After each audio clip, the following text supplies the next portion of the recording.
بسم اللہ الرحمن الرحیم۔ السلام علیکم ورحمۃ اللہ وبرکاتہ۔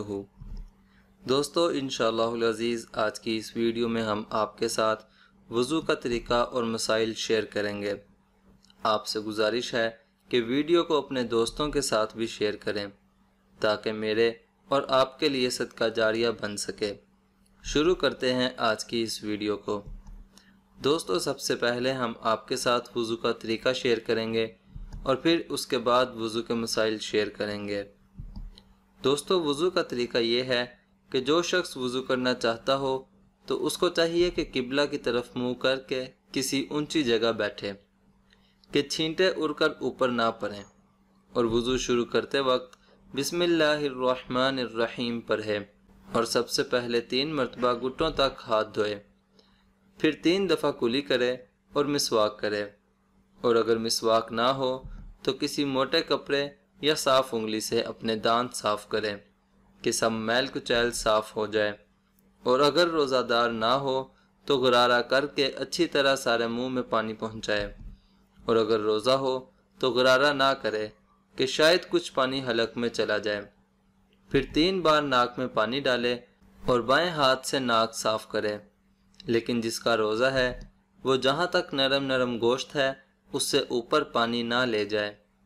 پھر 3 دفعہ منہ دھوئے سر کے بالوں سے لے کر ٹھوری کے نیچے تک، اور ایک کان کی لو سے لے کر دوسرے کان کی لو تک سب جگہ پانی بہہ جائے،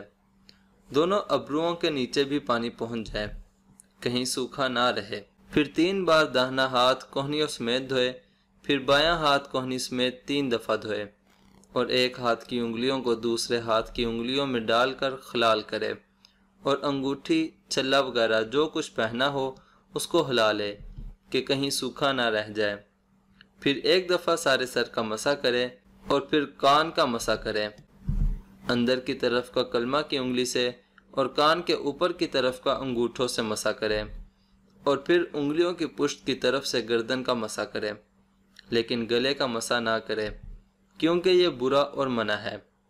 کان کے مسح کے لیے نئے پانی لینے کی ضرورت نہیں، سر کے مسح سے جو بچا ہوا پانی ہاتھ سے لگا ہوا ہے وہی کافی ہے، اور 3 مرتبہ داہنا پاؤں ٹخنے سمیت دھوئے، اور پھر بایاں پاؤں ٹخنے سمیت 3 دفعہ دھوئے، اور بائیں ہاتھ کی چھوٹی انگلی سے پیروں کی انگلیوں کا خلال کرے، اور اس کا طریقہ یہ ہے کہ پیر کی داہنی چھوٹی انگلی سے شروع کرے اور بائیں پاؤں کی چھوٹی انگلی پر ختم کرے۔ دوستو یہ وضو کرنے کا سنت طریقہ ہے، لیکن اس میں سے بعض چیزیں ایسی ہیں کہ اگر اس میں سے ایک بھی چھوٹ جائے یا کچھ کمی رہ جائے تو وضو نہیں ہوتا، جیسے پہلے بے وضو تھا اب بھی بے وضو ہی رہے گا، ایسی چیزوں کو فرض کہتے ہیں، اور بعض باتیں ایسی ہیں کہ ان کے چھوٹ جانے سے وضو تو ہو جاتا ہے لیکن ان کے کرنے سے ثواب ملتا ہے، اور شریعت میں ان کے کرنے کی تاکید بھی آئی ہے، اگر کوئی اکثر چھوڑ دیا کرے تو گناہ ہوتا ہے، ایسی چیزوں کو سنت کہتے ہیں، اور بعض چیزیں ایسی ہیں کہ جن کے کرنے سے ثواب ہوتا ہے اور نہ کرنے سے کچھ گناہ نہیں ہوتا، اور شریعت میں ان کے کرنے کی تاکید بھی نہیں ہے، ایسی باتوں کو مستحب کہتے ہیں۔ دوستو یہ تھا وضو کا طریقہ اور وضو سے متعلق چند ضروری باتیں۔ اب شروع کرتے ہیں وضو کے مسائل۔ مسئلہ نمبر 1، وضو میں صرف 4 چیزیں فرض ہیں: 1 مرتبہ سارا منہ دھونا، 1 مرتبہ کوہنیوں سمیت دونوں ہاتھ دھونا، 1 بار چوتھائی سر کا مسح کرنا، اور 1 مرتبہ ٹخنوں سمیت دونوں پاؤں دھونا۔ بس یہ 4 چیزیں ہی وضو میں فرض ہیں، اس میں سے اگر ایک چیز بھی چھوٹ جائے یا کوئی جگہ بال برابر بھی سوکھی رہ جائے تو وضو نہیں ہوگا۔ مسئلہ نمبر 2، پہلے گھٹنوں تک دونوں ہاتھ دھونا اور پھر بسم اللہ کہنا، کلی کرنا اور ناک میں پانی ڈالنا، مسواک کرنا، سارے سر کا مسح کرنا، ہر عضو کو 3 مرتبہ دھونا، کانوں کا مسح کرنا، ہاتھ اور پیروں کی انگلیوں کا خلال کرنا، یہ سب باتیں سنت ہیں، اور اس کے علاوہ جو جتنی بھی باتیں ہیں وہ سب مستحب ہیں۔ مسئلہ نمبر 3، جب یہ 4 عضو جن کا دھونا فرض ہے دھل جائیں تو وضو ہو جائے گا، چاہے وضو کرنے کا ارادہ ہو یا نہ ہو، جیسے کوئی نہاتے وقت سارے بدن پر پانی بہا لے اور وضو نہ کرے، یا تالاب میں گر جائے، یا بارش میں کھڑا ہو جائے اور وضو کے یہ اعضاء دھل جائیں تو وضو ہو جائے گا، لیکن وضو کا ثواب نہیں ملے گا۔ مسئلہ نمبر 4، سنت یہی ہے کہ اس طرح وضو کیا جائے جس طرح ابھی ہم نے ذکر کیا ہے، اور اگر کوئی الٹا وضو کرے کہ پہلے پاؤں دھوئے اور پھر سر کا مسح کرے، پھر دونوں ہاتھ دھوئے، پھر منہ دھوئے، یا اور کسی طرح الٹ پلٹ کر کے وضو کرے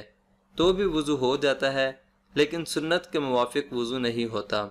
اور اس میں گناہ کا خوف بھی ہے۔ مسئلہ نمبر 5، ایک عضو کو دھو کر دوسرے عضو کے دھونے میں اتنی دیر نہ لگائیں کہ پہلا عضو سوکھ جائے، بلکہ اس کے سوکھنے سے پہلے دوسرا عضو دھو لینا چاہیے۔ اگر پہلا عضو سوکھ گیا اور پھر دوسرا عضو دھویا تو وضو ہو جائے گا، لیکن یہ بات سنت کے خلاف ہے۔ مسئلہ نمبر 6، ہر عضو کے دھوتے وقت یہ بھی سنت ہے کہ اس پر ہاتھ بھی پھیر لے تاکہ کوئی جگہ سوکھی نہ رہے اور سب جگہ پانی پہنچ جائے۔ مسئلہ نمبر 7،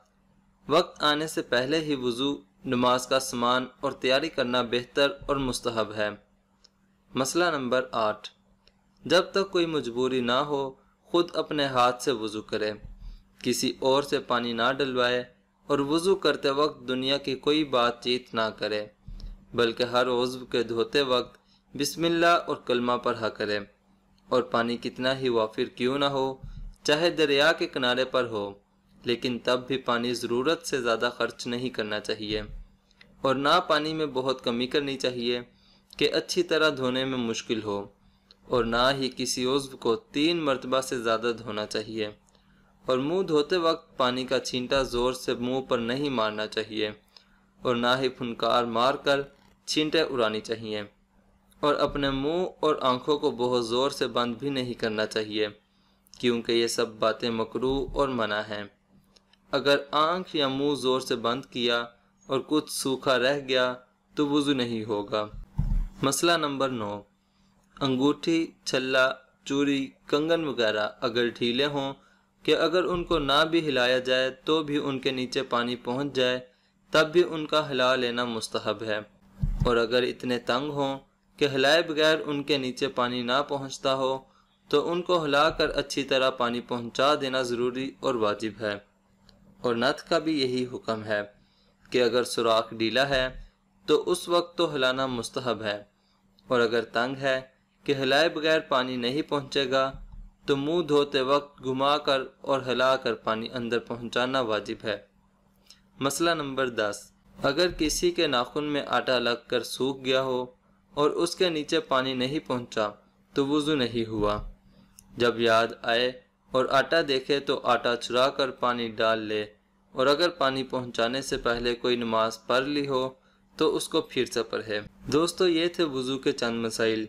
انشاءاللہ العزیز مزید مسائل اگلی ویڈیو میں آپ کے ساتھ شیئر کریں گے۔ امید کرتا ہوں کہ آج کی یہ ویڈیو آپ کو ضرور پسند آئی ہوگی۔ ویڈیو پسند آنے کی صورت میں ویڈیو کو لائک کریں اور اپنے دوستوں کے ساتھ بھی شیئر کریں۔